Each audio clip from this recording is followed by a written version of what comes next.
जय जय शंकर हर हर शंकर जय जय शंकर हर हर शंकर जय जय शंकर हर हर शंकर जय जय शंकर हर हर சமூக தனி வாழ்க்கை நெறிகள், தெய்வத்தின் குரல் 3ஆம் பாகம், பரோபகாரம், வைதிக மதமும் உலகப் பணியும். இப்போதெல்லாம் ரொம்ப பேருக்கு ஒரு தப்பு அபிப்பிராயம் இருக்கிறது. அதாவது புத்தர், ஜீசஸ், நபி எல்லோரும் அஹிம்சை, அன்பு, சகோதரத்துவம் ஆகியவற்றை சொன்ன மாதிரி வைதிக மதத்தில் சொல்லவில்லை. வைதிக மதத்தில் எப்போது பார்த்தாலும் கர்மானுஷ்டானம் என்று ஏதாவது யாகம், யக்ஞம், திவசம், தர்ப்பணம் இந்த மாதிரியும் பெரிய பெரிய பூஜை உற்சவாதிகளும் விரதம், யோகம், ஞான விசாரம் இதுகளும் தான் சொல்லி இருக்கிறதே தவிர ஜீவகாருண்யத்தை பற்றி ஒன்றுமே இல்லை என்று ஒரு அபிப்பிராயம் இருக்கிறது. நல்ல வைதிகமாக ஆச்சாரமாக இருக்கிறவர்களை பார்த்தாலும் என்னவோ வரட்டு வரட்டு என்று ஏதாவது சடங்குகளை பண்ணிக்கொண்டு மடி கொண்டாடி கொண்டு ஒதுங்கி ஒதுங்கித்தான் இருக்கிறார்களே தவிர ஒரு மிஷனரி ஆர்வம் காட்டுகிற மாதிரி பரோபகார பணிகளில் ஈடுபடுபவர்களாக இல்லையே என்றுதான் தோன்றுகிறது.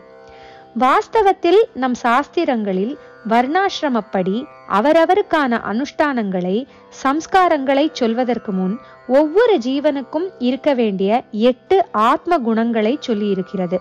சாமானிய தர்மங்கள் என்ற பெயரில் சில ஒழுக்க நெறிகளை சொல்லி இருக்கிறது.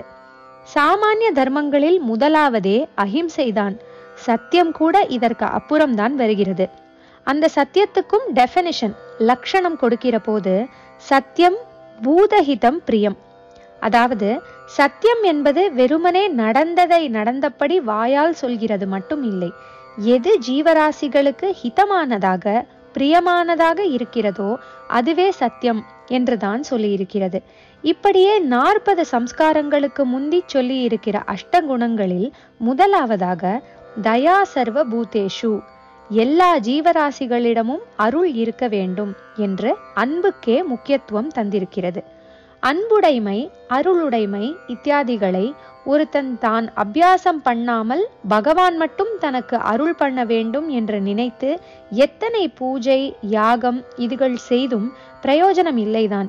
இவனுக்கு தன் மாதிரி இருக்கப்பட்ட மற்றவர்களிடம் ஒரு தயை, தாட்சண்யம், ஈவு, இரக்கம் இவை இல்லாவிட்டால் தன்னிடம் மட்டும் பகவான் தயை காட்ட வேண்டும் என்று கேட்க வாய் ஏது? முன்னாலேயே நான் சொன்ன மாதிரி பரோபகாரம், ஆத்மாபிவிருத்திக்கான சம்ஸ்காரங்கள், பூஜை முதலான சாதனங்கள் எல்லாம் கலந்து கலந்து ஒன்றை ஒன்று இட்டு நிரப்பிக்கொண்டு காம்ப்ளிமெண்ட்ரி பண்ணிக்கொண்டு பரஸ்பரம் ஒன்றால் ஒன்று பரிசுத்தமாக்கப்பட்டுத்தான் அனுஷ்டிக்கப்பட வேண்டும். நடுவாந்திரத்தில் ஈஸ்ட் இந்தியா கம்பெனி வந்து கொஞ்சம் கொஞ்சமாக வெள்ளைக்கார ராஜ்யம் ஏற்பட்டு இங்கே இங்கிலீஷ்காரர்களின் வழக்கங்கள் புகுந்த பின்தான் நல்ல வைதிக ஆச்சாரத்துடன் இருப்பவர்களுக்கும் பொது சமூக சேவைக்கும் ஒரு பிரிவினை மாதிரி ஏற்பட்டிருக்கிறதே தவிர அதற்கு முந்தியெல்லாம் பரமசிஷ்டர்களும் கூட சகல சமூகத்தின் அன்பையும் மதிப்பையும் பெற்று அவர்களுக்கு உபகாரம் செய்துதான் வந்திருக்கிறார்கள்.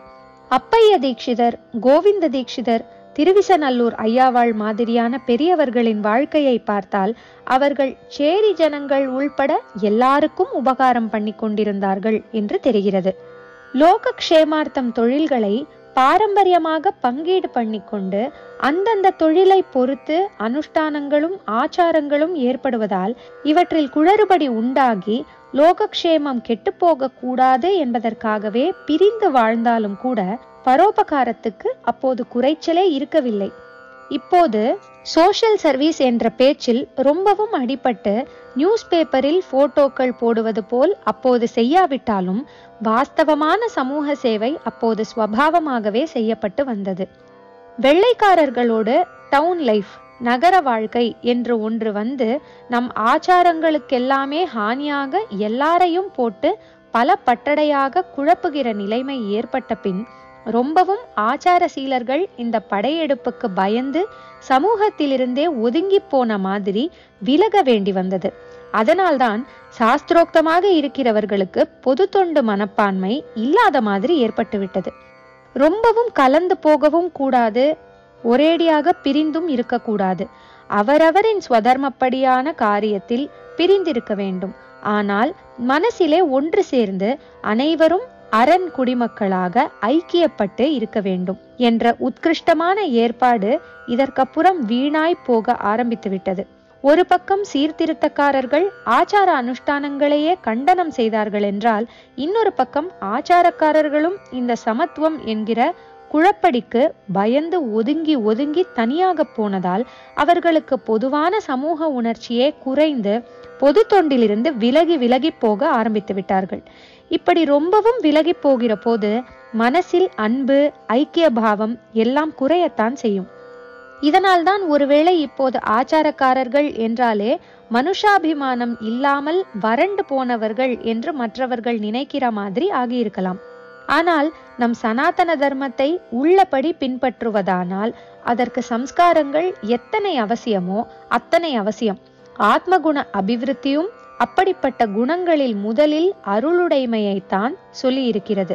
யாக யஜ்ஞாதிகள் யதேஷ்டமாக செய்த ரந்திதேவனை விட இதற்கு வேறு உதாரணம் வேண்டாம். அவன் கதையை கொஞ்சம் சொல்கிறேன். ரந்திதேவன் கதையை நாளை பார்க்கலாம். ஜெய ஜெய சங்கர, ஹர ஹர சங்கர, மகா பெரியவா சரணம். जय जय शंकर, हर हर शंकर, जय जय शंकर, हर हर शंकर, जय जय शंकर, हर